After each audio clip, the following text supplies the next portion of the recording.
नमस्कार दोस्तों, इस वीडियो में आप सीबीएसई बोर्ड के द्वारा आयोजित की गई सीटेट दिसंबर 2021 के अपर प्राइमरी के दिनांक 27 दिसंबर 2021 शिफ्ट के पेपर के चाइल्ड डेवलपमेंट एंड पेडागोजी यानी कि सीडीपी पार्ट का कंप्लीट सॉल्यूशन देखने जा रहे हैं। सीटेट अपर प्राइमरी में कुल 22 शिफ्ट में पेपर का आयोजन किया गया था, जिसमें से ये छठे शिफ्ट के सीडीपी पेपर को आप देख रहे हैं। अगर आप सभी शिफ्टों के साथ साथ अपर प्राइमरी के सभी सब्जेक्ट्स के अलावा प्राइमरी के सभी शिफ्टों के कंप्लीट पेपर सॉल्यूशन के साथ साथ सीटेट अपर प्राइमरी और प्राइमरी में पूछे जाने वाले सभी सब्जेक्ट्स के कंप्लीट पेडागोजी को डिटेल में देखना चाहते हैं तो इस वीडियो के बाद इस वीडियो का डिस्क्रिप्शन जरूर चेक करिएगा। और अगर आप चैनल पर पहली बार विजिट कर रहे हैं तो इसको सब्सक्राइब करते हुए बेल आइकन को जरूर प्रेस कर लीजिएगा सीटेट, यूपी टेट और सुपर टेट की बेहतरीन तरीके से तैयारी करने के संदर्भ में। चलिए दोस्तों, आज के इस महत्वपूर्ण वीडियो को शुरू करते हैं। पहला प्रश्न पूछा गया है, सामाजिक संरचनात्मक परिप्रेक्ष्य में बच्चों को किस तरह से देखते हैं। देखिए, सामाजिक संरचनात्मक परिप्रेक्ष्य की बात की जा रही है, संरचनात्मक की बात की जा रही है, जिसमें बच्चा अपने ज्ञान का निर्माण स्वयं करेगा। ठीक है। और सामाजिक परिप्रेक्ष्य में कहने का मतलब कि लेव वाइगोत्स्की के सिद्धांत के अनुसार उन्होंने बताया था कि बच्चे सामाजिक रूप से अंतःक्रिया करके ही अपने ज्ञान की रचना कर रहे होते हैं। ठीक है, इसी को ध्यान में रख करके उत्तर ढूंढेंगे। पहला दिया गया, जानकारी के निष्क्रिय ग्रहणकर्ता। निष्क्रिय ग्रहणकर्ता का मतलब कि वो बस इंफॉर्मेशन को प्राप्त कर रहे हैं, जबकि संरचनावाद ये कहता है बच्चे इंफॉर्मेशन को प्राप्त नहीं करते हैं बल्कि इंफॉर्मेशन को निर्माण करते हैं, यानी अपने ज्ञान का निर्माण करते हैं, जिसमें बच्चा सक्रिय होता है, निष्क्रिय नहीं होता है। ये निष्क्रिय बोला जा रहा था, निगेटिव हो गया, हमारा उत्तर नहीं होगा। दूसरा देखिए, अपने सामाजिक सांस्कृतिक संदर्भ से स्वतंत्र। देखिए, आपको सामाजिक सांस्कृतिक वर्ड दिख रहा होगा, केवल इसी को देख करके आप सही मत कर दीजिएगा, अन्यथा आपका गलत हो जाएगा। क्यों? क्योंकि ये इस कॉन्टेक्स्ट से स्वतंत्र करने की बात कर रहा था, स्वतंत्र होने की वजह से ये विकल्प निगेटिव हो गया। क्यों? क्योंकि देखिए, एनसीएफ 2005 भी संरचनावाद को जोड़ देता है, समर्थन देता है, और राष्ट्रीय शिक्षा नीति 2020 भी रचनावाद पर ही जोड़ देती है। उनका यह मानना है कि बच्चे अपने परिवेश से जोड़ करके चीजों को सीख रहे होते हैं। और यहां पर क्या कहा जा रहा है कि सामाजिक सांस्कृतिक संदर्भ से स्वतंत्र, यानी परिवेश से स्वतंत्र होने की बात की जा रही है। तो यह विकल्प निगेटिव हो गया, हमारा उत्तर नहीं होगा। चौथा विकल्प देखिए, आनुवांशिकता से पूर्व क्रमादेशित। क्रम आदेशित का मतलब कि पहले से आनुवांशिकता ही हमारे फ्यूचर को डिसाइड कर रही होगी, इस सेंस में कहा जा रहा है। तो बच्चे का जो विकास होता है वो आनुवांशिकता के साथ साथ वातावरण पर भी निर्भर करता है। ये केवल आनुवांशिकता को ही रिस्पॉन्सिबल बताई जा रही है इस विकल्प में, इस वजह से ये विकल्प संकुचित है, हमारा उत्तर नहीं होगा। एक ही विकल्प बचा, ऑप्शन नंबर 3 देखिए, ज्ञान के सक्रिय सृजनात्मक कर्ता, यानी कि एक्टिव कंस्ट्रक्टर्स ऑफ नॉलेज की बात की जा रही है। तो देखिए, जब बच्चा अपने ज्ञान का निर्माण स्वयं करेगा, संरचना स्वयं करेगा, तो जाहिर सी बात है सक्रिय रहेगा। तो ऑप्शन नंबर 3 यहां पर बिल्कुल अप्रोप्रिएट है, यही इसका सटीक जवाब होगा। अगला प्रश्न देखिए, यहां पर एक स्टेटमेंट दिया गया और दूसरा इसका रीजन दिया गया, और दोनों को पढ़ करके सही विकल्प का चयन करना है। पहले स्टेटमेंट को पढ़ लेते हैं। कहा जा रहा है कि सही पोषण, पर्याप्त नींद और शारीरिक गतिविधि बच्चों की सामाजिक अंतःक्रिया में संलग्न होने की योग्यता को समुन्नत करती है, जो परिणाम स्वरूप संज्ञानात्मक वृद्धि को उद्दीपित करता है। देखिए, यहां पर क्या क्या बात किया जा रहा है, सही पोषण यानी सही खान पान, सही लालन पालन की बात की जा रही है, पर्याप्त नींद और शारीरिक गतिविधि, ये सब किससे जुड़े हुए हैं। जैसे जब हम पर्याप्त नींद लेते हैं तो निश्चित तौर पर हमारा जो थकान होता है वो खत्म हो जाता है, और हमारी शारीरिक गतिविधि की वजह से जो हमारे शरीर का विकास होता है, यानी जो शारीरिक विकास है वो सही ढंग से हो पाता है। और एक आपने स्टेटमेंट पढ़ा होगा कि स्वस्थ शरीर में ही स्वस्थ मस्तिष्क का निर्माण होता है या फिर निवास करती है। इसका मतलब क्या हुआ कि बच्चे के विकास से जुड़े हुए जितने भी पहलू हैं, चाहे संवेगात्मक विकास की बात की जाए, शारीरिक विकास की बात की जाए, इसके अलावा संज्ञानात्मक विकास की बात की जाए, तो सभी इंटरकनेक्टेड हैं एक दूसरे से। क्योंकि जब बच्चा स्वस्थ रहेगा तभी तो अपना पूरा ध्यान पढ़ाई पर लगा पाएगा, यानी कि बच्चे का स्वस्थ होना कहीं ना कहीं उसको संज्ञानात्मक वृद्धि की तरफ आगे बढ़ाएगा। तो यही तो पहला विकल्प बोल रहा है, तो पहला विकल्प बिल्कुल पॉजिटिव है, हमारा उत्तर होगा। दूसरा देखिए, क्या कहा जा रहा है कि विकास के सभी पहलू अंतर संबंधित होते हैं और एक दूसरे को प्रभावित करते हैं। बिल्कुल सही बात है। अभी देखिए, शारीरिक विकास अगर बच्चे का अच्छा होगा तो जाहिर सी बात है उसका संज्ञानात्मक विकास भी अच्छा होगा, और इसी प्रकार से जो संवेगात्मक विकास होता है वो भी कहीं ना कहीं बच्चे को प्रभावित करता है, उसके अधिगम को। कैसे, इसको समझिए। बच्चा मान लीजिए बहुत ज्यादा खुशी की मुद्रा में, तो जाहिर सी बात है उसका पूरा फोकस अधिगम पर होगा। और अगर मान लीजिए बच्चा किसी कारण को लेकर के दुखी है तो उसका पूरा जो ध्यान होगा, पूरा जो फोकस होगा वो दुख के कारण पर होगा, ना कि अधिगम पर होगा। यानी कि जो संवेग है वो कहीं ना कहीं बच्चे के अधिगम को प्रभावित कर रहा है, और इसलिए यह कहा जा सकता है कि विकास के जो सभी पहलू हैं एक दूसरे से इंटरकनेक्टेड होते हैं। तो यह भी विकल्प बिल्कुल सही है, और यह कहीं ना कहीं स्टेटमेंट ए का सही तरीके से व्याख्या करता है। तो देखिए, ऑप्शन नंबर 1 में बात की गई है, ए और आर दोनों सही है, और आर ए की सही तरीके से व्याख्या करता है। विकल्प नंबर 1 अप्रोप्रिएट होगा। अगला प्रश्न पूछा गया था, जब सुनीता ने चलना शुरू किया था वह जब भी संगीत सुनती थी नृत्य करना शुरू कर देती थी। देखिए अभी बच्चा अपने वातावरण के संपर्क में उतना नहीं आया। देखिए बच्चा जब चलना शुरू किया है, यानी बिल्कुल स्टार्टिंग स्टेज की बात की जा रही है, जब वो संगीत सुनती थी तो वो डांस करना शुरू कर देती थी। यानी कि ये उसमें क्या है, आनुवांशिकता का गुण है। आनुवांशिकता के गुण की वजह से वो जब चलना शुरू की, जैसे ही चलना शुरू की, वो संगीत सुनते ही डांस शुरू कर देती थी। ठीक है, तो ये आनुवांशिकता हो गया। आगे पढ़िए, जब वह नृत्य करती है उसके माता पिता ताली बजाते हैं। ताली बजाने से उसको क्या मिलता है, और ज़्यादा प्रोत्साहन मिलता है, और टीवी कार्यक्रम के नृत्य कर रहे बच्चों की नकल करने के लिए कहते हैं। अब टीवी में जो कार्यक्रम चल रहा है, जो प्रोग्राम चल रहा है, उसको देख करके बच्चा नकल कर रहा है, या फिर माता पिता के द्वारा जो ताली बजाया जा रहा है, जो उसको प्रोत्साहन मिल रहा है, ये क्या है, ये वातावरण का पार्ट है। आगे पढ़िए, सुनीता ने बहुत जल्दी ही नृत्य अच्छी तरीके से करना सीख लिया है। यह उदाहरण विकास के किस सिद्धांत को दर्शाता है? ध्यान से समझिएगा। जब बच्ची ने चलना शुरू किया था तो उस समय वो वातावरण के संपर्क में इतना डांस के बारे में नहीं जान रही थी, लेकिन फिर भी वो संगीत सुनते ही डांस करना शुरू कर दे रही थी। इसका मतलब उसके आनुवांशिकता में ये था, आनुवांशिक गुण था कि बच्ची डांस कर पा रही थी। और जब टीवी में वो कार्यक्रम देखती है तो उसका नकल करती है, या फिर जब वो डांस करती है तो उसके माता पिता ताली बजाते हैं, जिससे उसको प्रोत्साहन मिलती है। तो ये क्या है, वातावरण का पार्ट हो गया। यानी कि ये जो विकास है, ये आनुवांशिकता और परिवेश के बीच अंतःक्रिया का परिणाम है। इसी की सही तरीके से व्याख्या करता है विकल्प नंबर 1 बिल्कुल एप्रोप्रिएट होगा।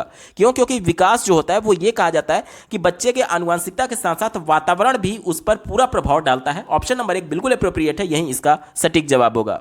अगला प्रश्न पूछा गया था, प्राथमिक समाजीकरण की प्रक्रिया किस अवस्था से शुरू हो जाती है? तो जो बाल विकास की सबसे प्रारंभिक अवस्था है उसे हम लोग शैशवावस्था बोलते हैं। यानी 0 से लेकर के 2 साल जब बच्चे की आयु है, इसे हम लोग शैशवावस्था के नाम से जानते हैं। बच्चा जब जन्म लेता है तभी से वो समाजीकरण के प्रोसेस को धीरे धीरे सीखना लगता है। क्यों? क्योंकि जब वो जन्म लिया तो पहले माता पिता के संपर्क में आया, और माता पिता से ही वो समाजीकरण के कॉन्सेप्ट को, समाजीकरण के प्रक्रिया को शुरू से देखना शुरू कर देता है। तो हमसे प्रश्न में ये पूछा गया था कि किस अवस्था में शुरू हो जाती है समाजीकरण की प्रक्रिया, तो ये शैशवावस्था में शुरू हो जाती है। विकल्प नंबर 1 बिल्कुल एप्रोप्रिएट होगा। अगला प्रश्न पूछा गया था, जीन पियाजे के संज्ञानात्मक सिद्धांत पर आधारित शैक्षणिक तकनीक निम्न में से क्या करेगी? ध्यान से समझिएगा, जीन पियाजे के संज्ञानात्मक सिद्धांत पर आधारित यह प्रश्न पूछा गया है। मान लीजिए मुझे ये उत्तर नहीं आता और आपको भी नहीं आ रहा है, उस कंडीशन में कैसे आप निगेटिव विकल्पों को छांट करके सही उत्तर तक पहुंच सकते हैं, इसका एक उदाहरण मैं आपको दिखाता हूं। देखिए, मान लीजिए मुझे उत्तर नहीं पता है और आप भी मान लीजिए कि आपको भी उत्तर नहीं पता है। सिर्फ पॉजिटिव और निगेटिव वर्ड्स को हम लोग छांटेंगे और उसी के आधार पर अपना उत्तर ढूंढेंगे। ये प्रश्न ध्यान से देख लीजिए, ये प्रश्न सकारात्मक तौर पर पूछा गया है, और यानी कि हमारा उत्तर भी पॉजिटिव सेंस में होना चाहिए। चौथे विकल्प से शुरुआत करते हैं। कहा जा रहा है कि इनाम और दंड को अधिगम के लिए अति महत्वपूर्ण मानेगी। यह विकल्प निगेटिव है। कैसे? इनाम जो होता है वो हमेशा निगेटिव सेंस देता है। क्यों? क्योंकि इनाम जो होता है वो एक्सटर्नल मोटिवेशन का काम करता है, और जीन पियाजे ये मानते थे कि बच्चे अपने ज्ञान का निर्माण स्वयं करने के लिए, करके सीखने के लिए प्रेरित रहते हैं, नई नई चीजों के बारे में जानने के लिए प्रेरित रहते हैं। क्यों? क्योंकि उन्होंने बताया था कि बच्चे नन्हे वैज्ञानिक होते हैं, यानी वो चीजों के बारे में खुद जानना चाहते हैं, किसी बाहरी एक्सटर्नल मोटिवेशन का उनको वेट नहीं होता है। और यहां पर थोड़ा सा मैं एक्सप्लेन करना चाहूंगा कि जो इनाम होता है वो हमेशा निगेटिव माना जाता है। क्यों? क्योंकि देखिए, अगर आपके घर में कोई छोटा बच्चा होगा, आप उसको बोल करके देखिए कि बेटा 1 गिलास पानी ला दो। अगर 3 साल 4 साल का बच्चा है जिसमें अभी नैतिकता नहीं है, तो वो आपके कहने पर पानी नहीं लेगा। लेकिन जैसे ही आप उसको बोलेंगे कि बेटा आप पानी ला दो, मैं आपको एक चॉकलेट दूंगा या एक टॉफी दूंगा, वो तुरंत भाग करके जाएगा और 1 गिलास पानी ला करके आपको देगा। आपको क्या लगता है कि क्या वो आपके कहने पर पानी ला करके दिया है? नहीं, वो चॉकलेट की लालच में पानी ला करके दिया है। और एक समय ऐसा आएगा जब वो चॉकलेट का जो उसका लालच था वो धीरे धीरे खत्म हो जाएगा। जब उसकी इच्छा चॉकलेट से भर जाएगी, तब वो लाख कहने पर भी आपके लिए 1 गिलास पानी लेकर के नहीं आएगा। क्यों? क्योंकि उसका जो मेन मोटिवेशन था वो चॉकलेट था, ना कि आपके कहने की वजह से। इस वजह से एक्सटर्नल मोटिवेशन जो चॉकलेट है वो एक्सटर्नल मोटिवेशन, और एक्सटर्नल मोटिवेशन बहुत शॉर्ट पीरियड के लिए होता है। ठीक है, तो ये निगेटिव हो गया, हमारा उत्तर नहीं होगा। तीसरा देखिए, विषय वस्तु को अमूर्त से मूर्त क्रम में प्रस्तुत करेगी। ये भी विकल्प निगेटिव है। क्यों? क्योंकि बच्चों को मूर्त चीजों के माध्यम से अमूर्त चीजों की तरफ ले जाया जाता है। देखिए, आपने देखा होगा कि एनसीएफ ये पैरवी करता है कि बच्चों को उनके परिवेश से जोड़ करके पढ़ाना है। परिवेश से जोड़ करके पढ़ाने की बात क्यों की जाती है? क्योंकि बच्चा अपने परिवेश में प्रत्यक्ष तौर पर मूर्त अवस्था में चीजों को देख रहा होता है, और उस पर आधारित अमूर्त कॉन्सेप्ट को बच्चे को बताने की बात की जाती है। यानी मूर्त से अमूर्त की ओर होना चाहिए, और यह विकल्प निगेटिव है, उल्टा बोला जा रहा था इस वजह से। पहला देखिए, विषय वस्तु को रट कर याद करने पर अनन्य रूप से बल देगी। देखिए, रटना, याद करना, ये जितने भी वर्ड होते हैं हमेशा निगेटिव होते हैं, कभी भी आपका उत्तर नहीं होगा। ठीक है, क्योंकि आज हम लोग संरचनावाद की बात करते हैं जिसमें बालक अपने ज्ञान का निर्माण करता है, ना कि रटता है। ठीक है, तो ये भी विकल्प निगेटिव हो गया। अब एक ही विकल्प बचा, जाहिर सी बात है यही विकल्प आपका सही उत्तर होगा। एक बार पढ़ लेते हैं। पाठ्यक्रम को तैयार करते समय बच्चों की उम्र को ध्यान रखेगी। ये विकल्प बिल्कुल पॉजिटिव है और यही इसका सटीक जवाब होगा। अगला प्रश्न पूछा गया था, जीन पियाजे के अनुसार चिंतन के बुनियादी चरण जो क्रियाओं की संगठित व्यवस्था हैं या वे विचार जो वस्तुओं और घटनाओं को हमारी दुनिया में मानसिक रूप से प्रस्तुत करने की अनुमति देते हैं, क्या कहलाते हैं? ध्यान से समझिएगा, जीन पियाजे के अनुसार यह प्रश्न पूछा गया। तो सबसे पहले तो उन विकल्पों को काट दीजिए जो कि जीन पियाजे से जुड़ा हुआ नहीं है। ये देखिए, समीपस्थ विकास का क्षेत्र यानी कि जेडपीडी की बात की गई है। ये किसका टर्म है? ये लेव वाइगोत्स्की का टर्म है और प्रश्न हमसे जीन पियाजे के अनुसार पूछा गया था, तो ये तो आपका उत्तर होगा नहीं।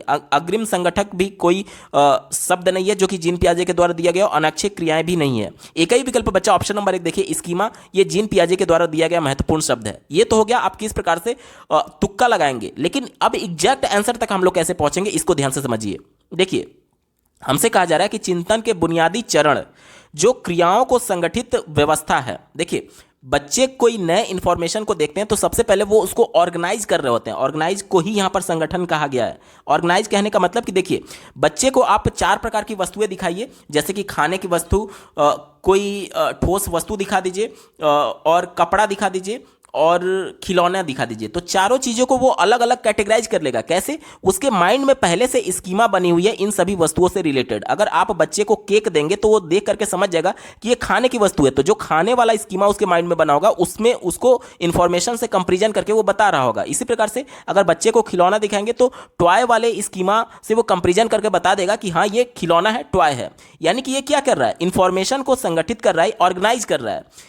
और आगे पढ़िए, या वे विचार जो वस्तुओं और घटनाओं को हमारी दुनिया में मानसिक रूप से प्रस्तुत करने की अनुमति देते हैं। अब देखिए, बच्चा अपनी दुनिया में जो वस्तु देख रहा है या फिर जो भी घटना देख रहा है, जैसे मान लीजिए उसने वस्तु क्या देखा? उसने वस्तु देखा केक।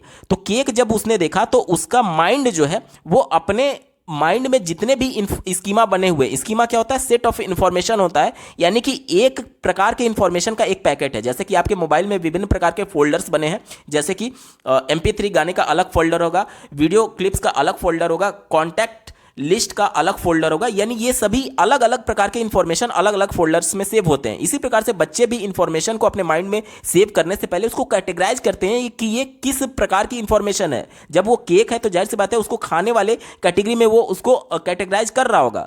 तो बच्चा क्या करता है कि जो चीज़ वो वस्तु को या फिर घटनाओं को अपने दुनिया में यानी प्रत्यक्ष तौर पर देख रहा है, उसका एक इमेज बना लेता है अपने माइंड में, और इसी इमेज को स्कीमा बोलते हैं। ठीक है, यानी कि वो इमेज जहां पर जाकर के सेव हो रहा होगा, एक फोल्डर होगा, और उसी को हम लोग स्कीमा बोलते हैं। तो ये स्कीमा से ही संबंधित प्रश्न पूछा गया था। विकल्प नंबर 1 बिल्कुल एप्रोप्रिएट है और यही इसका सटीक जवाब होगा।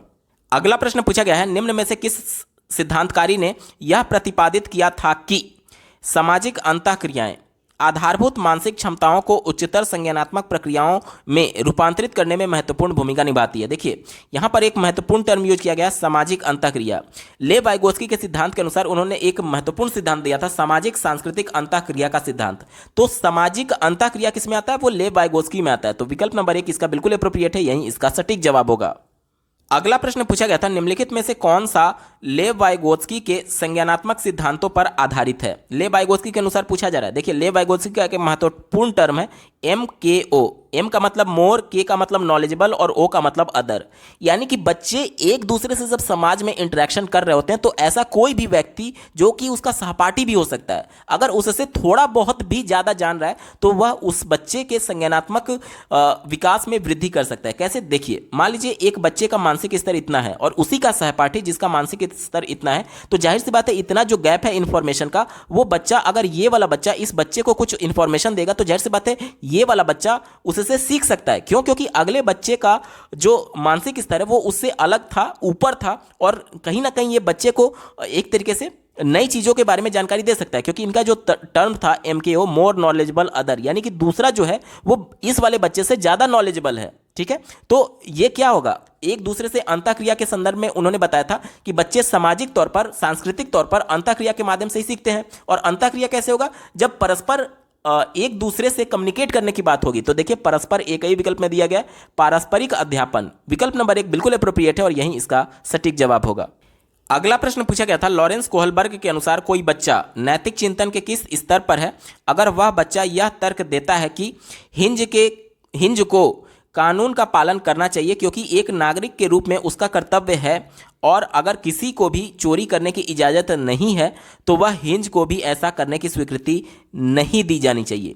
तो हमसे ये पूछा जा रहा है कि लॉरेंस कोहलबर्ग के सिद्धांत के अनुसार बच्चा किस नैतिक अवस्था में है। तो देखिए ये एक कानून और व्यवस्था अभिमुखता को प्रदर्शित कर रहा है, जिसके माध्यम से इस अवस्था में बच्चे ये सोचते हैं कि समाज ने जो हमारे ऊपर कानून थोपा है वो बिल्कुल सही है और उसी के अनुरूप हमें प्रतिक्रिया देनी है। जैसे कि देखिए समाज में पहले बाल विवाह लागू था। बाल विवाह यानी कि कम आयु के लड़के और लड़कियों का भी विवाह कर दिया जाता था। तो वहां पर क्या था कि समाज में इस प्रकार की रीति थी, और इस प्रकार की रीति थी तो कोई इसका विरोध नहीं कर रहा था, क्योंकि उस समय जो बच्चे होंगे उस एज के वो ये मान रहे होंगे कि इस प्रकार का जो व्यवस्था है वो समाज के द्वारा बनाया गया, और समाज ने जो कानून बना दिया गया है, समाज ने जो कानून बना दिया है अब उसका विरोध किया ही नहीं जा सकता है। तो ये क्या दिखाता है, ये कानून और व्यवस्था अभिमुखता को दिखाता है। विकल्प नंबर 2 यहां पर बिल्कुल एप्रोप्रिएट है और यही इसका सटीक जवाब होगा। ठीक है, यानी कि ऐसा कानून जिसे समाज ने बना दिया है वो सर्वोपरि है, उससे परे हम लोग नहीं जा सकते हैं। इस अवस्था में बच्चा है, क्योंकि बच्चा ये मान रहा है कि जब समाज में चोरी करना गलत है तो हिंज ने अगर चोरी की तो निश्चित तौर पर यह स्वीकृत नहीं होना चाहिए, इस प्रकार से बात की गई है। लेकिन यह भी देखना चाहिए कि जो डॉक्टर था वो भी 10 गुना जो रेट बढ़ा दिया था दवाई का, हिंज के जो वाइफ थी उसको जो बीमारी हुआ था उसके लिए जो दवा बनाई थी डॉक्टर ने, उसका रेट 10 गुना बढ़ा दिया था। तो ये भी देखना होगा, यानी कि जो एक तरीके से बच्चा है वो सिर्फ और सिर्फ कानून व्यवस्था को ही देख पा रहा है कि चूंकि समाज में इस प्रकार का कानून है और इस वजह से इसका पालन किया जाना चाहिए, और अगर हिंज ने चोरी की है तो ये गलत है। तो ये कानून और व्यवस्था अभिमुखता को प्रदर्शित करता है। विकल्प नंबर 2 यहां पर बिल्कुल अप्रोप्रिएट है, यही इसका सटीक जवाब होगा। अगला प्रश्न पूछा गया था, निम्न में से कौन सा उपागम बाल केंद्रित शिक्षा के सिद्धांतों के अनुकूल है। बाल केंद्रित शिक्षा के संबंध में कौन सा सही है वो हमसे पूछा जा रहा है। बाल केंद्रित शिक्षा का मतलब ये होता है कि बालक को स्वतंत्र वातावरण में सीखने के लिए प्रेरित किया जाए। स्वतंत्र वातावरण में बच्चा कैसे सीखेगा, जब उसकी सीखने की जरूरतों को ध्यान में रखा जाएगा। क्योंकि आज हम लोग समावेशी कक्षा की बात करते हैं जिसमें प्रत्येक बालक की जरूरतें अलग अलग है। जो सुन नहीं सकता उसके लिए आपको वीडियो क्लिप्स दिखाने की आवश्यकता होगी, जो देख नहीं सकता उसके लिए ब्रेल लिपि की आवश्यकता होगी, और जो बोल नहीं सकता मुख बधिर है उसके लिए साइन लैंग्वेज की आवश्यकता होगी इंफॉर्मेशन को रिसीव कराने के संदर्भ में। तो प्रत्येक बच्चे की जरूरतें अलग हैं, उसी के हिसाब से बाल केंद्रित शिक्षा की जरूरतें भी अलग अलग हो रही होंगी इंडिविजुअल डिफरेंसेस के आधार पर। ठीक है, इसी को ध्यान में रख करके उत्तर ढूंढेंगे। चौथा विकल्प दिया गया है, विद्यार्थियों को परीक्षा के लिए सीखने हेतु अभिप्राय प्रदान करना चाहिए। देखिए परीक्षा हमेशा निगेटिव सेंस में होता है, क्योंकि परीक्षा इसलिए लिया जाता है ताकि बच्चा कितना सीखा है इसका पता लगाने के लिए। परीक्षा में पास होना या फिर फेल होना ये अंतिम लक्ष्य नहीं है शिक्षा का। शिक्षा का मेन लक्ष्य जो होता है वो बच्चा जब पढ़ाई कंप्लीट करके अपने दैनिक जीवन में जाएगा तो सही तरीके से व्यवहार कर पाए, उसके व्यवहार में शिक्षा प्रदर्शित हो, ये मेन एम होता है। तो यहां पर परीक्षा की बात की जा रही थी, संकुचित है, हमारा उत्तर नहीं होगा। तीसरा देखिए, सभी विद्यार्थियों को शिक्षक द्वारा निर्धारित एक रूप मानदंडों का प्राप्त करना चाहिए। एक रूप मानदंड यानी कि बिल्कुल स्टैंडर्ड की बात की जा रही है। तो देखिए आज हम लोग समावेशी कक्षा की बात करते हैं जिसमें प्रत्येक बच्चे की आवश्यकता अलग है। तो कैसे ये पॉसिबल है कि सभी बच्चे एक ही प्रकार से इंफॉर्मेशन को रिसीव करें। एक कॉमन मीडियम हो ही नहीं सकता जिसके माध्यम से बच्चे को इंफॉर्मेशन दिया जाए, यानी कि एक रूप मानदंड पॉसिबल ही नहीं है। ये विकल्प निगेटिव हो गया, हमारा उत्तर नहीं होगा। दूसरा देखिए, सिर्फ व्याख्यानों पर आधारित निर्देशन पर जोर देना चाहिए। देखिए व्याख्यान और सिर्फ दोनों विकल्प अपने आप में निगेटिव है। सिर्फ, एकमात्र, केवल, यही, ही, संपूर्ण रूप से, पूर्ण रूप से, ये जितने भी वर्ड होते हैं वो केवल एक ही पक्ष की बात करते हैं, विकल्प को संकुचित कर देते हैं। इस वजह से कभी भी हमारा उत्तर नहीं होगा अगर प्रश्न पॉजिटिव सेंस में पूछा गया है। और वैसे भी यहां पर देख लीजिए व्याख्यान की बात की गई, यानी लेक्चर की बात की गई है। लेक्चर जो होता है वो लोअर क्लासेज में जैसे कि प्राइमरी और अपर प्राइमरी में निगेटिव सेंस में देखा जाता है। क्यों? क्योंकि एनसीएफ कहता है कि बच्चे सक्रिय रूप से भागीदारी करके खुद करके सीखेंगे, और व्याख्यान में क्या होता है कि बच्चे निष्क्रिय बने रहते हैं। कक्षा में टीचर आया, लेक्चर देकर के चला गया। तो जो व्याख्यान होता है वो प्राइमरी और अपर प्राइमरी में दोनों में निगेटिव माना जाता है। ठीक है, तो ये विकल्प भी निगेटिव हो गया, गलत हो गया, एक ही विकल्प बचा। ऑप्शन नंबर 1 देखिए, विद्यालयों को हर विद्यार्थी कि व्यक्तिगत जरूरतों और रुझानों को महत्व देना चाहिए। यही मैं बात कह रहा था कि देखिए आज हम लोग समावेशी कक्षा की बात कर रहे हैं, जिसमें प्रत्येक बच्चा दूसरे से इंडिविजुअल डिफरेंसेस रखता है, जिसकी वजह से प्रत्येक बच्चे की जरूरत अलग है, आवश्यकता अलग है। तो उसकी आवश्यकताओं को जब आप महत्व देंगे, जाहिर सी बात है यानी कि उसकी आवश्यकताओं को आप पूर्ण कर रहे हैं, तभी तो वो इन्फॉर्मेशन रिसीव कर पाएगा। यानी कि जो बच्चा देख नहीं सकता उसको, उसके लिए ब्रेल लिपि की आवश्यकता है। जो बोल नहीं सकता, जो देख नहीं सकता, अगर उसके श्रवण माध्यम से भी उसको इंफॉर्मेशन दिया जा सकता है और ब्रेल लिपि के भी माध्यम से इंफॉर्मेशन दिया जा सकता है। लेकिन जो बोल नहीं सकता और सुन नहीं सकता, उसके लिए साइन लैंग्वेज का इस्तेमाल करना ही होगा। और जो सुन नहीं सकता लेकिन देख सकता है, तो उसके लिए विजुअल क्लिप्स का इस्तेमाल करना होगा। ये सभी बच्चे की जरूरत अलग अलग है और उसी की जरूरत को ध्यान में रखते हुए महत्व देने की बात कर रहा था। विकल्प नंबर 1 इस वजह से बिल्कुल एप्रोप्रिएट है और यही इसका सटीक जवाब होगा। क्यों? क्योंकि बाल केंद्रित शिक्षा में बालक केंद्र में है और बालक की जरूरतों को ध्यान रखना इंपॉर्टेंट है। विकल्प नंबर 1 बिल्कुल एप्रोप्रिएट है, यही इसका सटीक जवाब होगा। अगला प्रश्न पूछा गया है, कौन सी बुद्धि का प्रकार हार्वर्ड गार्डनर के बहुबुद्धि सिद्धांत में नहीं सुझाई गई है? यानी कौन सा ऐसा बुद्धि है जो कि उन्होंने, हार्वर्ड गार्डनर ने एक प्रकार नहीं बताया था। ठीक है, तो देखिए भाषात्मक बुद्धि, जिसे भाषाई बुद्धि भी कहा जाता है, ये तो हार्वर्ड गार्डनर के द्वारा बताया गया था। शारीरिक गति संवेदी बुद्धि, ये भी उनके द्वारा बताया गया था। और संगीतात्मक बुद्धि, जिसे संगीतीय बुद्धि भी कहा जाता है, तो ये भी उनके द्वारा बताया गया था। तो ये तीनों तो बताया गया था, तो हमारा उत्तर नहीं होगा, क्योंकि हमसे पूछा गया कि कौन सा उनके द्वारा बुद्धि का प्रकार नहीं बताया गया था। एक ही विकल्प बचा, ऑप्शन नंबर 4 देखिए, स्फटिकीय बुद्धि, ये हार्वर्ड गार्डनर के द्वारा बुद्धि का प्रकार नहीं बताया गया था और यही हमसे पूछा गया था, तो ऑप्शन नंबर 4 बिल्कुल सटीक जवाब होगा। अगला प्रश्न पूछा गया है, इनमें से कौन सा शैक्षिक तकनीकी बच्चों में जेंडर रूढ़िवादिता को कम करने और जेंडर समानता को बढ़ावा देने में प्रभावशाली है? ध्यान से समझिएगा, जेंडर रूढ़िवादिता क्या होता है? लिंग के आधार पर पहले से हम लोग तय कर देते हैं कि लड़कियों का काम यह है और लड़कों का काम यह है। यानी कि जहां पर भी लड़के और लड़की यानी लिंग के आधार पर भेदभाव की भावना आती है, वहां पर जेंडर रूढ़िवादिता होता है। ठीक है, अब इस जेंडर रूढ़िवादिता को कम करना है और साथ ही साथ समानता को बढ़ावा देना है, तो कौन सा ऐसा विकल्प होगा? तो वो वाला विकल्प सही होगा जो कि जेंडर रूढ़िवादिता को चुनौती दे रहा होगा। ठीक है, इसी को ध्यान में रख करके उत्तर ढूंढेंगे। पहला दिया गया, जेंडर पृथकता आधारित आसन प्रबंध करना, यानी जेंडर पृथकता यानी लड़के लड़कियों आधारित, मतलब कि लड़के एक साइड अलग बैठेंगे और लड़कियां एक साइड अलग बैठेंगी। तो लिंग के आधार पर यह बंटवारा किया गया है, लिंग के आधार पर भेदभाव किया जा रहा है कि दोनों एक साथ नहीं बैठ सकते। तो ये कहीं ना कहीं जेंडर रूढ़िवादिता को बढ़ावा मिलेगा, ना कि कम करने को प्रोत्साहन मिलेगा। तो ये विकल्प निगेटिव होगा, क्योंकि हमें जेंडर रूढ़िवादिता को कम करना है और जेंडर समानता को बढ़ाना है। ठीक है, तो ये कम नहीं कर रहा था बल्कि और ज्यादा बढ़ा रहा था जेंडर रूढ़िवादिता को, इस वजह से निगेटिव हो गया, हमारा उत्तर नहीं होगा। दूसरा देखिए, जेंडर आधारित अधिगम कार्य देना, यानी कि ये लिंग के आधार पर आप पहले से भेदभाव कर रहे हैं कि लड़कियां हैं तो वो आर्ट साइड से पढ़ेंगे और लड़के हैं तो मैथ और साइंस साइड से पढ़ेंगे। तो ये क्या है? लिंग के आधार पर, जेंडर के आधार पर अधिगम कार्य देने की बात की जा रही है, तो ये भी जेंडर रूढ़िवादिता को बढ़ावा देगा, इससे इस वजह से निगेटिव हो गया, हमारा उत्तर नहीं होगा। तीसरा देखिए, जेंडर विशिष्ट भूमिकाओं और व्यवहारों पर बल देना, यानी कि जो लड़कियां हैं उनको जेंडर के आधार पर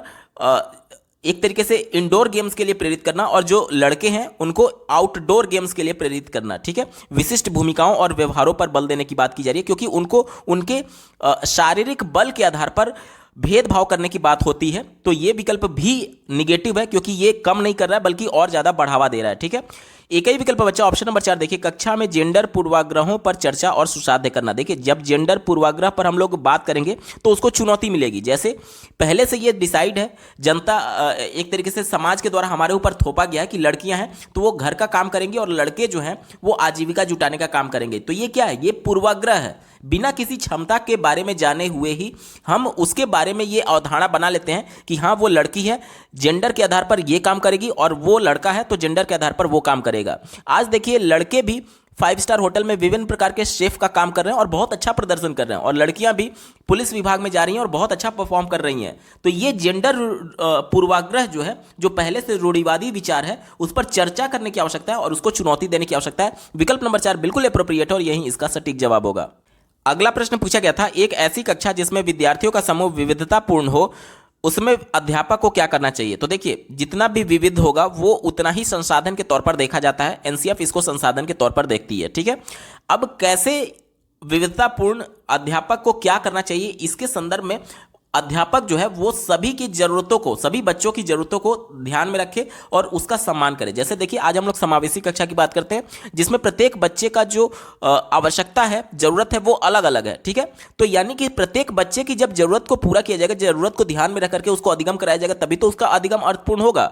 यानी कि जरूरत यह है कि प्रत्येक बच्चा जो विभिन्न है उसकी विभिन्नता का सम्मान किया जाए और उसको पोषित किया जाए, यानी कि उसकी जरूरत को पूरा किया जाए। इसी को ध्यान में रख करके उत्तर ढूंढेंगे। चौथा विकल्प दिया गया, शिक्षण अधिगम की प्रक्रिया में व्यक्तिगत विभिन्नताओं को मुख्य बाधा समझना चाहिए। तो ये भी तो बिल्कुल निगेटिव है। अगर ये बाधा समझा जाता तो जाहिर सी बात है, कक्षा में अगर कोई टीचर लेक्चर ले रहा है, कोई टीचर अगर पढ़ा रहा है, तो ऐसा विद्यार्थी जो सुन नहीं सकता तो फिर उसको तो बिल्कुल कक्षा से बाहर ही निकालने की बात की जा रही है, जब उसको बाधा समझना चाहिए कह रहा है तो। क्योंकि जब वो सुन नहीं सकता तो टीचर की बातों को रिसीव नहीं कर पा रहा होगा। तो समावेशी कक्षा ये कहता है कि अगर टीचर की बातों को रिसीव नहीं कर पा रहा है तो बच्चे को विजुअल कुछ क्लिप्स दिखाया जाए या फिर ब्लैक बोर्ड पर कुछ लिख करके विजुअल चीजें दिखाई जाए, ताकि बच्चा उसे कोरिलेट कर पाए। ना कि इसको बाधा समझना चाहिए, बल्कि इसको संसाधन के तौर पर देखना चाहिए। क्योंकि जब आप ब्लैक बोर्ड पर लिख रहे होंगे तो एक तो आप मौखिक तरीके से बोल रहे हैं और दूसरा लिख करके बता रहे हैं। तो इससे क्या होता है कि जो नॉर्मल बच्चे हैं उनके लिए भी ये हेल्पफुल है। कैसे? क्योंकि जितनी ज्यादा इंद्रियां एक साथ एक्टिव होती हैं उतना ही अधिगम अर्थपूर्ण होता है। तो ये इसी वजह से संसाधन के तौर पर देखा जाता है। और यह विकल्प कह रहा था कि बाधा उत्पन्न करता है, हमेशा निगेटिव हो गया, हमारा उत्तर नहीं होना चाहिए, ठीक है। तीसरा देखिए, व्यक्तिगत विभिन्नताओं को अनदेखा करना चाहिए। अगर आप अनदेखा कर देंगे तो समावेशी कक्षा हुआ कहां? जो बच्चा सुन नहीं सकता है उसके लिए विजुअल क्लिप्स की आवश्यकता है, जो देख नहीं सकता है उसके लिए ऑडियो क्लिप्स की आवश्यकता है, और जो बोल नहीं सकता और सुन नहीं सकता उसके लिए साइन लैंग्वेज की आवश्यकता है। जब आप इसको अनदेखा कर देंगे तो आप अधिगम कहां करा रहे हैं? बच्चे को इंफॉर्मेशन मिल ही नहीं पा रहा है, आप क्या इंस्ट्रक्शन दे रहे हैं बच्चा समझ ही नहीं पाएगा, क्योंकि वो इन चीजों के लिए कंफर्टेबल नहीं है, अगर उसमें शारीरिक अक्षमता है तो, ठीक है। तो अनदेखा नहीं करना चाहिए, ये विकल्प निगेटिव हो गया, हमारा उत्तर नहीं होगा। दूसरा देखिए, व्यक्तिगत विभिन्नताओं को कम करने की कोशिश करनी चाहिए। कम कैसे कर सकते हैं आप? जैसे मान लीजिए कोई बच्चा सुन नहीं सकता तो कैसे आप उसको जबरदस्ती थोड़ी सुना सकते हैं। मान लीजिए ज्यादा से ज्यादा उसके लिए कान वाली मशीन ला देंगे, फिर भी अगर मान लीजिए बच्चा बिल्कुल ही नहीं सुन पा रहा है तो फिर, या फिर कोई बच्चा बिल्कुल ही जन्मजात अगर आंखों से दृष्टिबाधित है, तो आप कैसे उसकी विविधता को कम कर सकते हैं? प्रैक्टिकली पॉसिबल ही नहीं है। इसलिए एज ए टीचर आपको उसकी विविधता को सम्मान की नजर से देखना चाहिए, ना कि कम करने की कोशिश करनी चाहिए। तो यह भी विकल्प निगेटिव हो गया, हमारा उत्तर नहीं होगा। एक ही विकल्प बचा, ऑप्शन नंबर 1 देखिए, व्यक्तिगत विभिन्नताओं को पक्ष पोषित और सम्मानित करना चाहिए। पक्ष पोषित मतलब कि जो बच्चे की रिक्वायरमेंट है उसको ध्यान में रख करके उसकी जरूरत को पूरा करना चाहिए, और साथ ही साथ उसकी विभिन्नताओं का सम्मान करना चाहिए। विकल्प नंबर 1 बिल्कुल एप्रोप्रिएट है और यही इसका सटीक जवाब होगा। अगला प्रश्न पूछा गया था, आकलन के संदर्भ में राष्ट्रीय शिक्षा नीति 2020 निम्न में से क्या प्रस्तावित करती है? देखिए, राष्ट्रीय शिक्षा नीति 2020 की बात करें या फिर एनसीएफ की बात करें, दोनों सतत और व्यापक मूल्यांकन की बात करते हैं। और इस क्रम में जो योगात्मक मूल्यांकन होता है वो निगेटिव माना जाता है। योगात्मक मूल्यांकन का मतलब क्या हो जाता है कि जो आपकी सत्र के अंत में जो फाइनल परीक्षा होती है उसकी बात करता है। और राष्ट्रीय शिक्षा नीति सतत मूल्यांकन की बात करता है। सतत मूल्यांकन यानी कि कक्षा में जो कुछ भी गतिविधि बच्चा कर रहा है उसी दौरान उसका मूल्यांकन होना चाहिए, ना कि केवल फाइनल एग्जाम पर बेस होना चाहिए, ठीक है। तो ये फाइनल एग्जाम की बात कर रहा था, निगेटिव हो गया, हमारा उत्तर नहीं होगा। दूसरा देखिए, परीक्षा के लिए अधिगम। तो परीक्षा के लिए जहां पर भी सीखने की बात आती है वो हमेशा निगेटिव होता है। क्यों? क्योंकि बालक का उद्देश्य परीक्षा पास करना नहीं है। परीक्षा पास करके जब वो दैनिक जीवन में जाएगा तो जो चीज वो कक्षा में सीख रहा है वो व्यवहार अपने दैनिक जीवन में प्रदर्शित कर पाए, ये शिक्षा का मुख्य उद्देश्य होता है, ना कि केवल परीक्षा पास करना, ठीक है। तो ये विकल्प बिल्कुल निगेटिव है, हमारा उत्तर नहीं होगा। चौथा देखिए, पेपर और पेंसिल आधारित वस्तुनिष्ठ प्रश्न परीक्षण। तो देखिए, केवल पेपर पेंसिल पर परीक्षा नहीं लेना है, सतत मूल्यांकन की बात की जा रही है। जो कुछ भी बच्चा गतिविधि कर रहा है उसी में उसका मूल्यांकन होना चाहिए, ना कि केवल पेपर पेंसिल के आधार पर होना चाहिए। तो यह भी निगेटिव हो गया, हमारा उत्तर नहीं होगा। एक ही विकल्प बच्चा, ऑप्शन नंबर 3 देखिए, 360 डिग्री बहुआयामी प्रगति उन्नत पत्र। 360 डिग्री मतलब कि एक तरीके से बच्चे का हर प्रकार से मूल्यांकन करने की बात की जा रही है, चाहे मौखिक परीक्षा के माध्यम से, लिखित परीक्षा के माध्यम से, अवलोकन के माध्यम से, सतत मूल्यांकन के माध्यम से, रचनात्मक मूल्यांकन, ये सभी 360 डिग्री के अंतर्गत आते हैं, ठीक है। तो ऑप्शन नंबर 3 बिल्कुल एप्रोप्रिएट है, क्योंकि ये सतत मूल्यांकन की बात कर रहा है। ऑप्शन नंबर 3 सही जवाब होगा। अगला प्रश्न पूछा गया था, आगामी 10 वर्षों में क्या विज्ञान इतनी उन्नति कर लेगा कि दूसरे ग्रहों पर जीवन की खोज की जा सकेगी? यह प्रश्न विद्यार्थियों में किस प्रकार के चिंतन को बढ़ावा देगा, क्योंकि यह देने का मौका देता है? ध्यान से समझिएगा। इसमें क्या होगा कि प्रत्येक बच्चा अपने अनुभव के आधार पर और अपने मौलिक विचारों के आधार पर अलग अलग उत्तर निकाल रहा होगा। क्यों? क्योंकि यहां पर कोई भी एक यूनिक आंसर हो ही नहीं सकता, क्योंकि प्रत्येक बच्चा अपने आधार पर, अपने विचारों के आधार पर, अपने मौलिक विचारों के आधार पर उत्तर निकाल रहा होगा। यानी सबके उत्तर अलग अलग आने की संभावना है, और जिस भी प्रश्न में उत्तर के अलग अलग आने की संभावना होती है उसमें अपसारी प्रश्न होता है, और साथ ही साथ अनेक संभावित उत्तर संभव है। तो विकल्प नंबर 1 बिल्कुल एप्रोप्रिएट है, यही इसका सटीक जवाब होगा। अगले प्रश्न में एक स्टेटमेंट दिया गया है और दूसरा इसका रीजन दिया गया है, और दोनों को पढ़ करके सही विकल्प का चयन करना है। चलिए स्टेटमेंट को जल्दी से पढ़ लेते हैं। कहा जा रहा है कि एक अध्यापक विद्यार्थियों को विद्यालयी परियोजना हेतु अपनी स्थानीय विरासत पर प्रस्तुति तैयार करने को प्रोत्साहित करता है। एक अध्यापक विद्यालयी परियोजना हेतु स्थानीय विरासत यानी कि बच्चों के परिवेश से जोड़ करके प्रस्तुति यानी कि प्रेजेंटेशन तैयार करने के लिए प्रोत्साहित करता है। तो ये तो बात बिल्कुल सही है। एनसीएफ भी कहता है कि बच्चों को उसके परिवेश से जोड़ करके बताना है। परिवेश क्या है? स्थानीय, मतलब स्थान विशेष जहां पर बच्चा रह रहा है वो उसका परिवेश हो गया, और उससे जोड़ करके रिप्रेजेंट करने की बात कर रहा है अध्यापक। तो ये बात बिल्कुल पॉजिटिव है एनसीएफ के अनुसार। दूसरा देखिए तर्क क्या कहा जा रहा है, अपने समुदाय और विरासत संबंधी अनुभवों को साझा करना विद्यार्थियों को समावेशित महसूस करने में मदद करता है। यह भी बात बिल्कुल सही है। जब बच्चे के परिवेश की बात की जाती है तो बच्चा उसमें कंफर्टेबल होता है, क्योंकि प्रत्यक्ष तौर पर वो अपने परिवेश को देख रहा होता है। इसी वजह से एनसीएफ भी कहता है कि बच्चों को उसके परिवेश से जोड़ करके पढ़ाना है। तो ये बात भी बिल्कुल सही है, और ये कहीं ना कहीं स्टेटमेंट ए का सही तरीके से व्याख्या करता है। दिए गए विकल्प में देखिए ए और आर दोनों सही है, और आर जो है वो ए की सही तरीके से व्याख्या करता है। विकल्प नंबर 1 बिल्कुल सटीक जवाब होगा। अगला प्रश्न पूछा गया था अक्षरों का अनुपयुक्त आकार। जैसे कि मैं मान लीजिए लिख रहा हूं, मैंने एक अल्फ़ाबेट ए लिखा, फिर अगला अल्फ़ाबेट बी लिखा, फिर अगला लिख दिया सी, फिर लिख दिया डी। तो ये क्या है? अनुपयुक्त आकार है। यानी कि मैं अल्फ़ाबेट भी अगर लिख रहा हूं तो उसका आकार निश्चित नहीं है। और आगे देखिए, और रिक्त प्रवाही का मतलब कि जैसे मैंने एक अल्फ़ाबेट ए लिखा, उसके बाद से बी यहाँ पर लिख दिया, फिर सी यहाँ पर लिख दिया, फिर डी यहाँ पर लिख दिया। यानी कि जो इनके बीच में स्पेस है वो समान नहीं है। देखिए ए बी के बीच में स्पेस समान नहीं है, बी सी के बीच में स्पेस समान नहीं है, सी डी के बीच में स्पेस समान नहीं है। और प्रिंट अक्षरों का मिश्रण, यानी कि रिक्त प्रवाह, एक तो ये स्पेसिंग की बात की गई थी, और दूसरा जो कर्सिव हम लोग लेटर लिखते हैं, जैसे कि ए लिखा, फिर उसके बाद से मान लीजिए बी लिख दिया, फिर इसके बाद से सी लिख दिया। तो ये क्या कहा जा रहा है कि कर्सिव और प्रिंट अक्षर यानी कि जो इस प्रकार से अक्षर लिखे जाते हैं उनका मिश्रण किया जा रहा है। और गलत वर्तनी यानी कि गलत अल्फ़ाबेट लिखने की बात की जा रही है। तो ये पूछा जा रहा है कि ये किसके भेदक लक्षण है। तो देखिए ये सब लिखने में अक्षमता है, और लिखने में अक्षमता को हम लोग क्या बोलते हैं? लेखन वैफल्य बोलते हैं, जिसे हम लोग डिस्ग्राफिया के नाम से अंग्रेजी में जानते हैं। विकल्प नंबर 2 बिल्कुल एप्रोप्रिएट है, यही इसका सटीक जवाब होगा। अगला प्रश्न पूछा गया था निम्न में से कौन सा सिद्धांत शिक्षा में समावेशन के लिए बाधक है। बाधक पूछा जा रहा है, यानी निगेटिव सेंस में पूछा जा रहा है। इसी को ध्यान में रखकर के उत्तर ढूंढेंगे। पहला दिया गया है विषय वस्तु को विविध प्रकार से प्रस्तुत करना। जब अलग अलग तरीके से आप रिप्रेजेंट कर रहे हैं कॉन्सेप्ट को, तो जाहिर सी बात है ये बच्चों के लिए हेल्पफुल होगा। क्यों? क्योंकि समावेशी कक्षा है, तो कोई बच्चा सुन नहीं सकता, कोई देख नहीं सकता, कोई बोल नहीं सकता, कोई अधिगम अक्षमता से जूझ रहा होगा। इसी प्रकार से कोई बहुत प्रतिभाशाली होगा, कोई बहुत कमजोर होगा। तो जाहिर सी बात है इनको इन्फॉर्मेशन रिसीव करने के लिए अलग अलग आवश्यकता है, अलग अलग जरूरत है, और इसी वजह से इन्फॉर्मेशन को अलग अलग तरीके से रिप्रेजेंट किया जा रहा है टीचर के द्वारा। तो ये तो सपोर्ट करेगा ना बच्चों का, बाधक कहां हुआ? तो ये विकल्प निगेटिव हो गया, क्योंकि हमसे निगेटिव सेंस में पूछा गया था, और ये पॉजिटिव हो गया, हमारा उत्तर नहीं होगा। चौथा विकल्प देखिए अधिगम प्रक्रिया में विविध प्रकार से सम्मिलित करना। तो ये भी बात बिल्कुल सही है, अलग अलग तरीके से रिप्रेजेंट करने, और कक्षा में जो पढ़ाने की विधि है वो अलग अलग विधि से पढ़ाने की बात की जा रही है। तो ये भी बात बिल्कुल पॉजिटिव है, जो कि समावेशी कक्षा में समर्थन देता है। हमारा उत्तर नहीं होगा। तीसरा देखिए मतों को विविध प्रकार से अभिव्यक्त करना, यानी एक ही इंफॉर्मेशन को, जैसे टीचर है तो अपने ही मत को अलग अलग तरीके से अभिव्यक्त कर रहा है, जिससे सभी बच्चों को हेल्प हो रही है इंफॉर्मेशन को समझने के संदर्भ में। तो ये भी समावेशी कक्षा के संदर्भ में बिल्कुल पॉजिटिव है, हमारा उत्तर नहीं होगा। एक ही विकल्प बच्चा ऑप्शन नंबर 2 देखिए विद्यार्थियों को विविध प्रकार से नामीकृत करना। नामीकृत करना मतलब कि प्रतिभाशाली बच्चों का अलग ग्रुप बनाने की बात की जा रही है, कमजोर बच्चों का अलग जो देख सकते हैं उसके लिए अलग नॉमिनेट करने की बात की जा रही है, फर्स्ट सेकंड थर्ड इस प्रकार से नॉमिनेट करने की बात की जा रही है।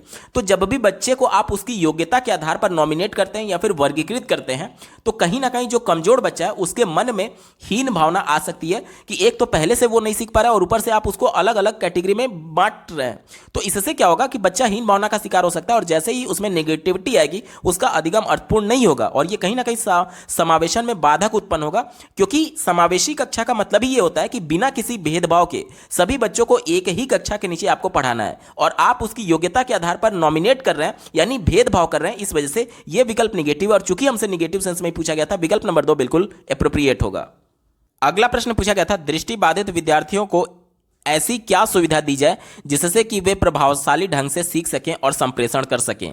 ध्यान से समझिएगा, दृष्टिबाधित विद्यार्थी की बात की जा रही है जो देख नहीं सकते हैं। ठीक है, चलिए, पहला दिया गया संकेत भाषा का प्रशिक्षण। संकेत भाषा मतलब कि जो हम लोग हाथों का प्रयोग करके साइन लैंग्वेज का प्रयोग कर रहे होते हैं, तो जाहिर सी बात है हाथों का प्रयोग करने के लिए भी, हाथ के संकेत देखने के लिए भी हमें दृष्टि की जरूरत होगी, और बच्चा दृष्टिबाधित है तो इसके लिए ये हेल्पफुल नहीं होगा, हमारा उत्तर नहीं होगा।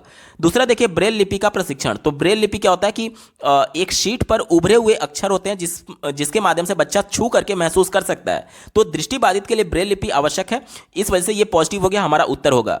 तीसरा देखिए, पाठ्य सामग्री को वाचन में बदलने वाले सॉफ्टवेयर। जाहिर सी बात है बच्चा दृष्टिबाधित है, देख नहीं सकता है लेकिन सुन जरूर सकता है, तो जब पाठ्य सामग्री जिसे वो देख नहीं पा रहा था, जब एक सॉफ्टवेयर के माध्यम से वाचन में यानी ऑडियो क्लिप में बदल दिया जाएगा, तो बच्चा उस पाठ को सुन करके समझ सकता है, तो कहीं ना कहीं ये दृष्टिबाधित के लिए पॉजिटिव होगा, इस वजह से हमारा उत्तर होगा। चौथा देखिए, स्पर्शनीय यानी उभरी हुई मुद्रित सामग्री। उभरी हुई मुद्रित सामग्री को बच्चा छू करके महसूस कर सकता है, यानी कि ये दृष्टिबाधित बालक के लिए अप्रोप्रिएट है, पॉजिटिव है, हमारा उत्तर होगा। यानी हमारा विकल्प क्या बना, 2, 3 और 4 दिए गए ऑप्शन में। देखिए ऑप्शन नंबर 4 में बात की गई है, 2, 3, 4 इसका बिल्कुल एप्रोप्रिएट जवाब होगा।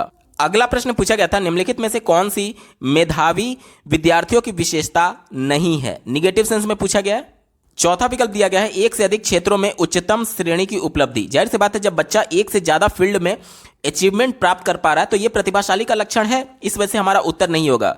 तीसरा देखिए, अन्वेषण और अधिगम के लिए उत्सुकता। जाहिर से बात है जब बच्चा अधिगम के लिए खुद उत्सुक है, यानी रुचि ले रहा है और खोज करके खुद सीखने की बात कर रहा है, तो ये कहीं ना कहीं प्रतिभाशाली बालक का लक्षण है, तो ये भी पॉजिटिव हो गया, हमारा उत्तर नहीं होगा। दूसरा देखिए, उन कामों को करने के लिए आंतरिक रूप से अभिप्रेरित होना जो चुनौतीपूर्ण लगते हैं। बच्चा एक तरीके से इंटरनली मोटिवेटेड है, तो इस वजह से ये भी कहीं ना कहीं प्रतिभाशाली बालक के लक्षण है, इस वजह से ये भी हमारा उत्तर नहीं होगा। एक ही विकल्प बच्चा ऑप्शन नंबर 1 देखिए, परीक्षा मात्र की दृष्टि से अधिगम करना, यानी कि ऐसे बच्चे जो केवल परीक्षा की दृष्टि से पढ़ रहे हैं, केवल परीक्षा में पास होने के लिए, उसे प्रतिभाशाली नहीं माना जा सकता, और चूंकि हमसे प्रश्न में निगेटिव सेंस में पूछा गया था, इस वजह से ये प्रतिभाशाली बालक के लक्षण नहीं है। विकल्प नंबर 1 बिल्कुल एप्रोप्रिएट होगा। अगला प्रश्न पूछा गया था, विद्यार्थियों में भ्रांतियों को सुलझाने के लिए एक अध्यापिका को क्या करना चाहिए। भ्रांति यानी कि मिसकॉन्सेप्शन की बात की गई है, तो इसको सुलझाने के लिए एज ए टीचर आपको क्या करना चाहिए, ये हमसे पूछा जा रहा है। चौथा विकल्प दिया गया है, भ्रांतियों को अनदेखा करना। अब देखिए, भ्रांतियों को सुलझाने की बात पूछी जा रही है और इसको इग्नोर करने की बात कही जा रही है विकल्प में, तो ये तो बिल्कुल निगेटिव हो गया ना, कि जिसको आप सॉल्व करना चाहते हैं उसको इग्नोर कर दे रहे हैं, तो ये तो बिल्कुल निगेटिव है, हमारा उत्तर नहीं होगा। तीसरा देखिए, उन विद्यार्थियों को शर्मिंदा और दंडित करना चाहिए। देखिए, दंड किसी भी प्रकार का हो, शारीरिक या शाब्दिक, दोनों हमेशा निगेटिव सेंस में माने जाते हैं, कभी भी हमारा उत्तर नहीं होगा। दूसरा देखिए, प्रत्यक्ष निर्देशन का इस्तेमाल करना चाहिए। प्रत्यक्ष निर्देशन यानी कि टीचर सिर्फ इंस्ट्रक्शन दे रहा है, तो केवल इंस्ट्रक्शन से बच्चे नहीं सीखते हैं, बच्चे खुद करके सीखते हैं, क्योंकि अन्वेषण के माध्यम से, खोज के माध्यम से ही बच्चे सीखेंगे, ये संरचनावाद कहता है, और राष्ट्रीय शिक्षा नीति 2020 और एनसीएफ 2005 संरचनावाद को ही समर्थन देते हैं, यानी बच्चे केवल प्रत्यक्ष इंस्ट्रक्शन से नहीं सीखेंगे, तो ये विकल्प निगेटिव हो गया। एक ही विकल्प बच्चा ऑप्शन नंबर 1 देखिए, खोजी अधिगम को सुसाध्य करना, यानी अन्वेषण खोज करने की बात की जा रही है, खोज करके अपने ज्ञान का निर्माण करने की बात की जा रही है, इससे ही बच्चे की भ्रांति को सुलझाया जा सकता है। विकल्प नंबर 1 बिल्कुल एप्रोप्रिएट है, यही इसका सटीक जवाब होगा। अगला प्रश्न पूछा गया था, विद्यार्थी सर्वोत्तम रूप से कब सीखते हैं। चौथे विकल्प से शुरुआत करेंगे।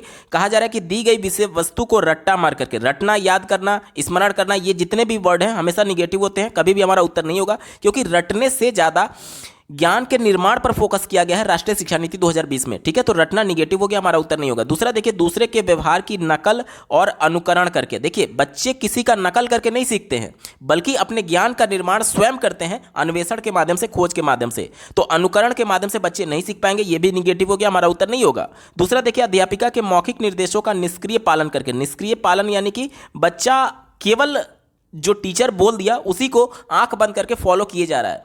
तो इससे देखिए बच्चे जो होते हैं वो सक्रिय ज्ञान के निर्माणकर्ता होते हैं। यहाँ पर बिल्कुल निगेटिव वर्ड यूज किया गया है, निष्क्रिय, तो ये विकल्प भी निगेटिव हो गया, हमारा उत्तर नहीं होगा। एक ही विकल्प बच्चा ऑप्शन नंबर देखिए, विषय वस्तु के साथ अर्थपूर्ण संलग्न करने से। देखिए एनसीएफ कहता है कि बच्चों को परिवेश से जोड़ करके बताना है, यानी कि जो कॉन्सेप्ट बच्चे को सिखाने की बात की जा रही है उसके परिवेश से जोड़ने की बात की जाती है। जोड़ना यानी कि संलग्न करना, और जब कॉन्सेप्ट को बच्चे के परिवेश से जोड़ा जाएगा तब वो अर्थपूर्ण अधिगम कर पाएगा। ये विकल्प बिल्कुल अप्रोप्रिएट है और यही इसका सटीक जवाब होगा। अगला प्रश्न पूछा गया था, यहां पर देखिए एक स्टेटमेंट दिया गया और दूसरा रीजन दिया गया और दोनों को पढ़ करके सही विकल्प का चयन करना है। पहले स्टेटमेंट को पढ़ लेते हैं। कहा जा रहा है कि एक अध्यापिका को अधिगमकर्ताओं की जानकारी असंबंधित खंडों में प्रस्तुत करनी चाहिए। जिन संप्रत्ययों का आकलन हो चुका है उनका कोई संबंध नहीं देना चाहिए, संदर्भ नहीं देना चाहिए कहा जा रहा है। तो ये विकल्प बिल्कुल निगेटिव है। देखिए जब भी बच्चे को एक बड़ा कॉन्सेप्ट बताया जाता है तो उससे जोड़ करके छोटे छोटे खंडों में विभाजित करके इन्फॉर्मेशन को दिया जाता है या फिर कॉन्सेप्ट को बताया जाता है, और सभी जो इन्फॉर्मेशन होते हैं, जो सभी कॉन्सेप्ट होते हैं वो आपस से जुड़े होते हैं, संबंधित होते हैं, और यहाँ पर असंबंधित खंडों की बात की गई थी, इस वजह से निगेटिव हो गया। दूसरा देखिए इसमें यह भी कहा गया है कि जो बच्चे सीख चुके हैं उसका कोई भी संदर्भ ना देने की बात की जा रही है, तो यह भी निगेटिव है, क्योंकि बच्चे के पूर्व ज्ञान को आधार बना करके नए ज्ञान देने की बात की जाती है। यानी जो बच्चे का आकलन हो चुका है, जाहिर सी बात है वो सीख चुका होगा कॉन्सेप्ट, अब उससे उसका रिफरेंस ना लेने की बात की जा रही है, यानी पूर्व ज्ञान को महत्व ही नहीं दिया जा रहा है। तो ये तो बिल्कुल निगेटिव हो गया ना, हमारा उत्तर नहीं होगा। तर्क देखिए क्या कहा जा रहा है कि अधिगम एक रैखिक होता है, एक रैखिक तरीके से होता है। इसका मतलब क्या होगा, जैसे देखिए अगर मैं बच्चे के यहाँ पर मान लीजिए प्रयास है और यहाँ पर अधिगम है, बच्चे के प्रयास के माध्यम से उसके व्यवहार में जो परिवर्तन होता है उसे हम लोग अधिगम बोलते हैं। मान लीजिए बच्चा प्रयास कर रहा है तो ऐसा नहीं है कि लगातार उसका इस प्रकार से एक रेखा में प्रयास के बाद उसका अधिगम हो रहा होगा, क्योंकि आपने अधिगम का पठार पढ़ा है। कई बार क्या होता है कि बच्चे प्रयास करने के बावजूद भी नहीं सीख पाते हैं, यानी कि उनके व्यवहार में परिवर्तन नहीं हो पाता है। तो ये वाला जो एरिया है देखिए ये बिल्कुल सपाट हो गया। इसका मतलब क्या हुआ, बच्चा प्रयास तो कर रहा है लेकिन अधिगम नहीं कर पा रहा है, यानी कि ये एक रैखिक अगर होता तो ये इस तरीके से सीधे जा रहा होता, जबकि ये इधर मुड़ गया, यानी कि ये एक रैखिक नहीं होता है। और विकल्प कह रहा है कि एक रैखिक तरीके से होता है, तो ये भी निगेटिव हो गया, हमारा उत्तर नहीं होगा। यानी कि ए और आर दोनों गलत है। दिए गए विकल्प में देखिए ऑप्शन नंबर 4 में इसी की बात की गई है, विकल्प नंबर 4 ए और आर दोनों गलत है, इसका बिल्कुल अप्रोप्रिएट होगा। अगला प्रश्न पूछा गया था, विद्यार्थी अध्यापक के रिश्ते में विश्वास बढ़ाने के लिए निम्न में से कौन सा विकल्प प्रभावशाली है। यानी कि विद्यार्थी और टीचर के रिलेशन के बारे में हमसे पूछा जा रहा है कि कैसा होना चाहिए। चौथे विकल्प से शुरुआत करेंगे। कहा जा रहा है कि विद्यार्थी को सिर्फ तभी स्नेह दर्शाना जब वो वांछित व्यवहार प्रस्तुत करे, यानी कि एज ए टीचर जब आपने उसको कुछ इंस्ट्रक्शन दिया और अगर आपके इंस्ट्रक्शन के अगेंस्ट वो कर रहा है तो आप उससे स्नेह ना दर्शाएं, ये कहा जा रहा है। तो ये विकल्प निगेटिव है। क्यों? क्योंकि आप किसी के भी आधार पर बच्चे से भेदभाव नहीं कर सकते या फिर उससे प्रेम या फिर घृणा नहीं कर सकते हैं। सबको एक नजरिए से देख करके चलना है, और अगर बच्चा आपके इंस्ट्रक्शन को फॉलो नहीं कर रहा है, आपके बातों को नहीं सुन रहा है, तो जाहिर सी बात है ये आपकी कमी है, क्योंकि बच्चे हर चीज जानने के लिए उत्सुक होते हैं। अगर आप उसको उसकी विधि से, जिसमें वो बच्चा कंफर्टेबल है, उस विधि से पढ़ाएंगे तो जाहिर सी बात है बच्चा रुचि लेगा और स्व अनुशासन के लिए प्रेरित होगा। लेकिन अगर बच्चा अनुशासित नहीं है तो निश्चित तौर पर आपके शिक्षण विधि में कमी हो सकती है। इस वजह से यह विकल्प निगेटिव हो गया, हमारा उत्तर नहीं होगा। ठीक है। तीसरा देखिए, विद्यार्थी को बार बार इनाम और दंड देना। दंड और इनाम हमेशा निगेटिव होता है। इनाम जो होता है वो एक्सटर्नल मोटिवेशन का काम होता है, और एक्सटर्नल मोटिवेशन जो होता है वो बहुत संकुचित होता है, कम समय के लिए होता है। ठीक है, तो इस वजह से इनाम तो निगेटिव है ही, साथ ही साथ आप दंड नहीं दे सकते, चाहे शारीरिक हो या फिर शाब्दिक हो, तो इस वजह से ये भी निगेटिव हो गया, हमारा उत्तर नहीं होगा। दूसरा देखिए, विद्यार्थी की सिर्फ उसकी शारीरिक बनावट पर प्रशंसा करना। सिर्फ एकमात्र केवल यही ही संपूर्ण रूप से, पूर्ण रूप से, जितने भी वर्ड मैं बता रहा हूं सभी निगेटिव सेंस में होता है। चूंकि प्रश्न हमसे पॉजिटिव सेंस में पूछा गया, इस वजह से यह विकल्प हमारा उत्तर नहीं हो सकता। एक ही विकल्प बचा, ऑप्शन नंबर 1 देखिए, अध्यापक का विद्यार्थियों को बिना किसी शर्त के अपनाने का रवैया। देखिए, कक्षा में लोकतांत्रिक माहौल होना चाहिए। जिस प्रकार से आप किसी पर्टिकुलर सरकार को, पार्टी को वोट दिए हैं अथवा नहीं दिए हैं, लेकिन चुनाव के नतीजे आने के बाद से वो पर्टिकुलर गवर्नमेंट सभी के भलाई के लिए काम करे, चाहे आप उसको, उस पार्टी विशेष को पसंद करते हैं या ना करते हो। तो ये होता है लोकतांत्रिक माहौल। ठीक है, और इसी प्रकार से कक्षा में भी माहौल होना चाहिए कि कोई बच्चा आपके इंस्ट्रक्शन को फॉलो कर रहा है, आपके अनुशासन के बातों को मान रहा है या नहीं मान रहा है, उससे मतलब नहीं है। बिना किसी शर्त के आपको सबको अपनाने का रवैया होना चाहिए, तभी कक्षा में लोकतांत्रिक माहौल बन पाएगा। ऑप्शन नंबर 1 इसी की पैरवी करता था, विकल्प नंबर 1 बिल्कुल एप्रोप्रिएट है, यही इसका सटीक जवाब होगा। अगला प्रश्न पूछा गया था, जब एक विद्यार्थी किसी क्रियाकलाप के नकारात्मक परिणाम, मूल्य और नियंत्रण की कमी पर केंद्रित रहता है तब उसे किस भाव का एहसास होता है। देखिए बच्चा जो कुछ भी गतिविधि कर रहा है या क्रियाकलाप कर रहा है, उसका परिणाम क्या हो रहा है, परिणाम मूल्य नकारात्मक यानी कि निगेटिव आ रहा है, यानी कि बच्चा सफल नहीं हो पा रहा है। और साथ ही साथ नियंत्रण की कमी, यानी कि बच्चा कंट्रोल भी नहीं कर पा रहा है अपनी असफलता को। तो इससे बच्चे में क्या होगा, एनेक्जाइटी उत्पन्न होगा, जिसे हिंदी में हम लोग दुश्चिंता कहते हैं। विकल्प नंबर 4 बिल्कुल अप्रोप्रिएट है, यही इसका सटीक जवाब होगा। अगला प्रश्न पूछा गया था, निम्न में से कौन सी तकनीक विद्यार्थियों में अधिगम अभिप्रेरणा को बढ़ावा देती है। चलिए पॉजिटिव सेंस में प्रश्न पूछा गया, इसी को ध्यान में रख करके उत्तर ढूंढेंगे। पहला दिया गया है दंडात्मक कक्षा प्रबंधन स्थापित करना। दंड कहीं से भी पॉजिटिव नहीं माना जा सकता, क्योंकि प्रश्न आपका पॉजिटिव सेंस में, दंड हमेशा निगेटिव होता है, इस वजह से ये विकल्प हमारा होगा ही नहीं। दूसरा देखिए, किसी भी कीमत पर कार्य खत्म करने पर बल देना। मैं बार बार कह रहा हूं, किसी भी, एकमात्र, केवल, यही, ही, ये जितने भी वर्ड होते हैं हमेशा निगेटिव होते हैं। देखिए इससे क्या हो रहा है कि किसी भी कीमत पर कार्य खत्म करने पर बल देना। देखिए बच्चे का मन नहीं है, बावजूद इसके जबरदस्ती आप एज ए टीचर बच्चों को कह रहे नहीं आपको होमवर्क करके ही जाना है, क्लास वर्क करके ही जाना है। तो इससे होगा क्या, एक तो बच्चा इंटरेस्ट ले नहीं रहा है, और जब रुचि नहीं ले रहा है तो उससे उसमें इंटरनल मोटिवेशन नहीं होगा, और जब मोटिवेटेड नहीं है बच्चा तो जाहिर सी बात है उसका अधिगम जो होगा वो अर्थपूर्ण नहीं होगा। और हमें मोटिवेशन की बात की गई थी कि किससे मोटिवेशन में बढ़ावा मिलेगा। जब बच्चा रुचि ही नहीं ले रहा है तो मोटिवेशन होगा कहां, बढ़ावा कहां मिलेगा। इस वजह से यह विकल्प निगेटिव हो गया, हमारा उत्तर नहीं होगा। तीसरा देखिए, विद्यार्थियों के बीच प्रतिस्पर्धा को जोड़ देना। देखिए प्रतिस्पर्धा हमेशा निगेटिव होता है, क्यों, क्योंकि आप किसी एक बच्चे का दूसरे से कंपटीशन कर रहे हैं, तो हो सकता है कि एक बच्चा प्रतिभाशाली और दूसरा बच्चा बहुत कमजोर है। तो प्रत्येक बच्चे की योग्यता अलग है और प्रत्येक बच्चे का एक पैमाने पर मूल्यांकन किया ही नहीं जा सकता है। साथ ही साथ आप ये भी देखिए, समावेशी कक्षा की हम लोग बात करते हैं, जिसमें एक बच्चा शारीरिक रूप से अक्षम हो सकता है, दूसरा अधिगम विकार से जूझ रहा हो सकता है, कोई प्रतिभाशाली हो सकता है, कोई बहुत कमजोर हो सकता है। तो कैसे ये पॉसिबल है कि सबका एक ही आधार पर मूल्यांकन किया जाए। तो प्रतिस्पर्धा जरूरी है, लेकिन बच्चे का खुद से होना चाहिए कि कल तक उसने कितना सीखा और आज उसमें कितना प्रोग्रेस हुआ। किसी दूसरे बच्चे से कंपेरिजन किया ही नहीं जा सकता, क्योंकि इंडिविजुअल डिफरेंसेस की बात की जाती है। ठीक है, इस वजह से यह भी विकल्प बिल्कुल निगेटिव हो गया, हमारा उत्तर नहीं होगा। एक ही विकल्प बचा, ऑप्शन नंबर 4 देखिए, विद्यार्थियों को उनके व्यक्तिगत अधिगम लक्ष्यों को प्राप्त करने के लिए समर्थन देना।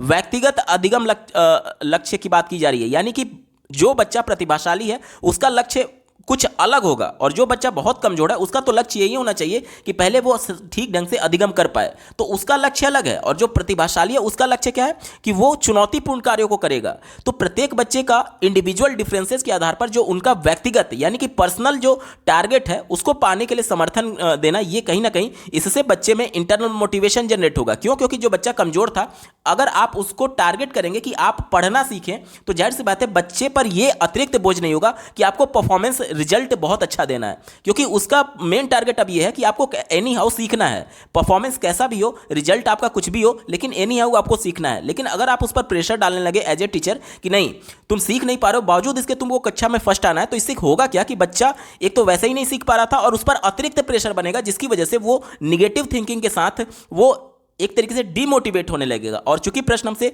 मोटिवेशन के संदर्भ में पूछा गया था, इस वजह से प्रत्येक बच्चे का टारगेट जो है वो उसके आधार पर ही उसको समर्थन देना चाहिए एज ए टीचर। तो यहां पर बच्चा इंटरनली मोटिवेटेड होगा। ठीक है, ऑप्शन नंबर 4 बिल्कुल एप्रोप्रिएट है और यही इसका सटीक जवाब होगा। अगला प्रश्न पूछा गया था, अपने स्वयं के चिंतन प्रक्रिया के बारे में सोचने की योग्यता क्या कहलाती है। देखिए चिंतन प्रक्रिया की बात हमसे पूछी गई है, तो चिंतन प्रक्रिया में क्या होता है, विचारों के माध्यम से हम लोग सोच रहे होते हैं। ठीक है, तो देखिए विचार क्या होते हैं, एक तरीके से जो चीज़ें हमारे विचार में हैं उसे हम लोग संज्ञान बोलते हैं, और खुद के विचार के बारे में जानने की योग्यता, सोचने की योग्यता, इसे हम लोग अधिसंज्ञान बोलते हैं, और इसी को अंग्रेजी में मेटाकॉग्निशन बोलते हैं। विकल्प नंबर 4 बिल्कुल एप्रोप्रिएट है, यही इसका सटीक जवाब होगा। अगला प्रश्न पूछा गया था, किसी संप्रत्यय को पढ़ाते समय गैर उदाहरणों का क्या करना चाहिए। गैर उदाहरण क्या होता है, पहले इसको समझिए। जैसे कि मान लीजिए एक टॉपिक मैं बच्चे को बता रहा हूं, तो उससे रिलेटेड जो भी उदाहरण होगा वो उससे एसोसिएटेड उदाहरण माना जाएगा। लेकिन अगर उससे हट करके आप कुछ उदाहरण दे रहे हैं जो कि उस कॉन्सेप्ट से नहीं जुड़ा हुआ है, तो इसे हम लोग गैर उदाहरण बोलते हैं। अब देखिए मान लीजिए बच्चा कोई अपने मन में भ्रांति बना लिया है, मिसकॉन्सेप्शन बना लिया है, तो जाहिर सी बात है गैर उदाहरण यानी उससे असंबंधित उदाहरण ही दे करके उसका मिसकॉन्सेप्शन दूर किया जा सकता है। ठीक है, तो गैर उदाहरण भी बहुत ज़्यादा जरूरी है बच्चों के मिसकॉन्सेप्शन को दूर करने के संदर्भ में। तो इसी को ध्यान में रख करके उत्तर ढूंढेंगे। कहा जा रहा है कि गैर उदाहरण का इस्तेमाल कभी भी नहीं करना चाहिए। तो यहां पर देखिए, यहां भी आ गया, तो ये भी विकल्प बिल्कुल निगेटिव है। और वैसे भी मैं आपको बता दूं, जब बच्चे का मिसकॉन्सेप्शन होगा तो जाहिर सी बात है गैर उदाहरण को देकर ही आप उसका मिसकॉन्सेप्शन दूर कर पाएंगे। और ये विकल्प कह रहा है कि कभी भी इस्तेमाल करना ही नहीं चाहिए, तो निगेटिव हो गया, हमारा उत्तर नहीं होगा। दूसरा देखिए, गैर उदाहरण का चुनाव किसी असंबंधित संप्रत्यय से करना चाहिए, तो यह भी विकल्प निगेटिव है, हमारा उत्तर नहीं होगा। चौथा विकल्प देखिए, गैर उदाहरण का इस्तेमाल करने से बचना चाहिए क्योंकि वे अटल भ्रांतियों को जन्म देंगे, तो यह भी विकल्प निगेटिव होगा। क्योंकि अटल भ्रांति यानी कि बिल्कुल रिजिड मिसकॉन्सेप्शन की बात की जा रही है, तो जब जाहिर सी बात है बच्चा पहले से अपने मन में मिसकॉन्सेप्शन बना लिया है, तो उसको हटाने के लिए हमें गैर उदाहरण देना होगा। ठीक है, तो ये विकल्प कह रहा है कि उससे बचना चाहिए, जबकि हमें देने की आवश्यकता पड़ेगी, इस वजह से निगेटिव हो गया, हमारा उत्तर नहीं होगा। एक ही विकल्प बचा, ऑप्शन नंबर 3 देखिए, गैर उदाहरण का इस्तेमाल उस संप्रत्यय को परिभाषित करने वाले गुणों की स्पष्टता बढ़ाने के लिए करना चाहिए। बिल्कुल सही बात है, यानी कि बच्चा मिसकॉन्सेप्शन अगर मन में बना लिया है तो उसको और ज्यादा स्पष्ट करने के लिए, स्पष्ट करने का मतलब यहां पर यह है कि क्लियर करने के संदर्भ में कि आपका यह मिसकॉन्सेप्शन गलत है, यानी कि सही कॉन्सेप्ट ये होता है। जब बच्चा उस कॉन्सेप्ट को समझेगा तभी तो क्लियर आउट हो करके सही कॉन्सेप्ट के बारे में जानेगा। यानी कि गैर उदाहरण देना इंपॉर्टेंट है, और क्यों देना चाहिए, विकल्प नंबर 3 इसका सही तरीके से व्याख्या करता है। विकल्प नंबर 3 बिल्कुल एप्रोप्रिएट है, यही इसका सटीक जवाब होगा। अगला प्रश्न पूछा गया था, निम्न में से कौन सा कथन किसी संप्रत्यय के अधिगम हेतु उपयुक्त नहीं है। निगेटिव सेंस में हमसे पूछा गया है, इसी को ध्यान में रखकर के उत्तर ढूंढेंगे। पहला विकल्प दिया गया है, उस संप्रत्यय के बारे में विद्यार्थियों के पूर्व ज्ञान को खोजना। ये तो बात बिल्कुल पॉजिटिव है, क्योंकि बच्चों के पूर्व ज्ञान को आधार बनाते हुए ही उसको नई ज्ञान से जोड़ा जाता है, तो ये बात तो पॉजिटिव हो गया। और चूंकि प्रश्न निगेटिव सेंस में पूछा गया था, ये हमारा उत्तर नहीं होगा। दूसरा देखिए, नई जानकारी का विवेचनात्मक विश्लेषण और वर्गीकरण करना। बिल्कुल सही बात है, विवेचनात्मक विश्लेषण का मतलब ये हो गया कि बच्चे के मानसिक स्तर के अनुसार नई जानकारी को एनालिसिस करके कि किस प्रकार बच्चे को नई पुराने ज्ञान यानी पूर्व ज्ञान से आधार बनाते हुए नई ज्ञान को दिया जा सकता है, तो ये क्या हो गया, विश्लेषण का पार्ट हो गया। तो और वर्गीकरण करने का मतलब क्या हो गया कि मान लीजिए एक नया कॉन्सेप्ट है बच्चे के लिए, तो बड़ा कॉन्सेप्ट है, तो उसको जाहिर सी बात है छोटे छोटे कॉन्सेप्ट्स में जो कि एक दूसरे से इंटरकनेक्टेड होंगे उसमें वर्गीकृत करना होगा, क्लासीफाई करना होगा, तो ये भी बात बिल्कुल पॉजिटिव हो गया, हमारा उत्तर नहीं होगा। क्यों? क्योंकि हमसे निगेटिव सेंस में पूछा गया था। चौथा देखिए, संप्रत्यय को विविध परिप्रेक्ष्यों में समझाना। बिल्कुल सही बात है, अगर एक कॉन्सेप्ट को आप अलग अलग तरीके से अलग अलग एस्पेक्ट्स के माध्यम से समझाएंगे तो जाहिर सी बात है इससे बच्चा उस संप्रत्यय को, उस कॉन्सेप्ट को और बेहतर ढंग से सीख पाएगा। क्योंकि आज हम लोग इंडिविजुअल डिफरेंसेस की बात करते हैं, प्रत्येक बच्चा दूसरे से अलग है, और एक इंफॉर्मेशन को अगर अलग अलग तरीके से रिप्रेजेंट किया जा रहा है तो कहीं ना कहीं ये समावेशी कक्षा में समर्थन प्रदान करेगा, क्योंकि प्रत्येक बच्चा अलग अलग तरीके से इंफॉर्मेशन रिसीव कर रहे होंगे। ठीक है, समावेशी कक्षा होने की वजह से, तो ये भी विकल्प बिल्कुल पॉजिटिव है, इस वजह से हमारा उत्तर नहीं होगा। एक ही विकल्प बच्चा, ऑप्शन नंबर 3 देखिए, जानकारी को विद्यार्थियों के सामाजिक संदर्भ से जोड़े बिना प्रस्तुत करना। एनसीएफ 2005 बच्चों के परिवेश से जोड़ने की बात करता है, और यह विकल्प परिवेश से ना जोड़ने की बात कर रहा है, इस वजह से यह निगेटिव हो गया। और चूंकि हमसे निगेटिव सेंस में ही पूछा गया था, विकल्प नंबर 3 बिल्कुल एप्रोप्रिएट होगा। अगला प्रश्न पूछा गया था, एक अध्यापिका अपने विद्यार्थियों में खोजी अधिगम को सुसाध्य करना चाहती है, इसके लिए उस अध्यापिका को क्या करना चाहिए। मतलब कि खोज को बढ़ावा देकर के किस प्रकार से बच्चों के अधिगम को सुसाध्य किया जा सकता है, इसके लिए बच्चों में अन्वेषण आधारित शिक्षा के लिए कैसे प्रोत्साहित कर सकती है शिक्षिका, उसे क्या करना चाहिए, ये हमसे पूछा जा रहा है। ठीक है, चलिए इसी को ध्यान में रखकर के उत्तर ढूंढेंगे। पहले विकल्प से शुरुआत करते हैं। कहा जा रहा है व्याख्यान विधि का अत्यधिक प्रयोग करना चाहिए। व्याख्यान यानी लेक्चर देने की बात की जा रही है। प्राइमरी और अपर प्राइमरी में लेक्चर यानी कि जो व्याख्यान होता है वो निगेटिव माना जाता है। क्यों? क्योंकि बच्चे खुद करके सीखेंगे, सक्रिय भागीदारी होनी चाहिए। और लेक्चर में क्या होता है, बच्चे निष्क्रिय बैठे रहते हैं, इस वजह से ये विकल्प नहीं हो सकता, क्योंकि लेक्चर जो होता है वो हायर क्लासेस के लिए होता है। प्राइमरी और अपर प्राइमरी में लेक्चर हमेशा निगेटिव माने जाते हैं, कभी भी हमारा उत्तर नहीं होगा।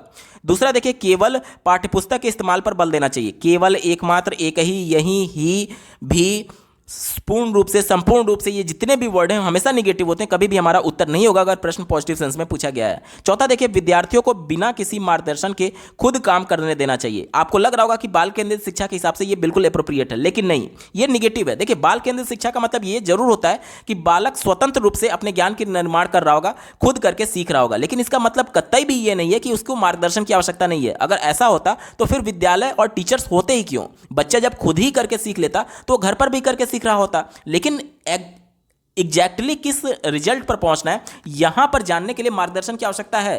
क्योंकि प्रैक्टिकल की कक्षा में, लैब में अगर कोई बच्चा केमिस्ट्री की लैब में कुछ इस प्रकार से चेक कर रहा है और कुछ गलत केमिकल मिला करके कुछ एक तरीके से विस्फोट कर दिया या फिर गलत रिजल्ट पर पहुंच गया, तो निश्चित तौर पर वो सबके लिए नुकसानदेह हो सकता है। तो ये कहीं ना कहीं एक टीचर का भी मार्गदर्शन इंपॉर्टेंट है, भले ही बाल केंद्रित शिक्षा की बात की जाती है, ठीक है। और ये विकल्प क्या कह रहा था कि बिना किसी मार्गदर्शन के, ठीक है, तो ये विकल्प निगेटिव हो गया, हमारा उत्तर नहीं होगा। एक ही विकल्प बचा ऑप्शन नंबर 3, देखिए, आवश्यकतापूर्ण मार्गदर्शन के साथ स्वनिर्देशित प्रयोग को सुसाध्य करना चाहिए। स्वनिर्देशित यानी बच्चा जो है वो खुद से स्व अनुशासित है और खुद से इंस्ट्रक्शन प्राप्त कर रहा है, इंटरनली मोटिवेटेड होने की वजह से। और साथ ही साथ मार्गदर्शन कौन दे रहा है, वो शिक्षक के द्वारा दिया जा रहा है। तो ये बाल केंद्रित भी है और यहाँ पर टीचर का भी रोल है, यानी टीचर के साथ साथ बच्चे भी एक्टिव हैं अपने ज्ञान के निर्माण करने के संदर्भ में। और ये खोजी अधिगम को सुसाध्य किया जा सकता है टीचर के द्वारा इस विकल्प से, ठीक है। ऑप्शन नंबर 3 बिल्कुल अप्रोप्रिएट है, यही इसका सटीक जवाब होगा। दोस्तों ये पेपर पूरा सॉल्व हो चुका है। आपको ये वीडियो कैसा लगा कमेंट के माध्यम से जरूर बताइएगा, क्योंकि आपका एक कमेंट मुझे मोटिवेट करेगा ऐसे ही महत्वपूर्ण वीडियो लाने के संदर्भ में। अगर आप सीटेट अपर प्राइमरी और प्राइमरी सभी शिफ्टों के कंप्लीट पेपर सोल्यूशन के साथ साथ अपर प्राइमरी और प्राइमरी के सभी सब्जेक्ट्स के कंप्लीट पेडागोजी को डिटेल में पढ़ना चाहते हैं, तो इस वीडियो के बाद इस वीडियो का डिस्क्रिप्शन जरूर चेक करिएगा। और अगर आप चैनल पर पहली बार विजिट कर रहे हैं तो इसको सब्सक्राइब करते हुए बेल आइकन को जरूर प्रेस कर लीजिएगा, सीटेट, यूपीटेट और सुपर टेट की बेहतरीन तरीके से तैयारी करने के संदर्भ में। इस वीडियो को देखने के लिए आपका बहुत बहुत धन्यवाद। भगवान करे आपका दिन शुभ हो।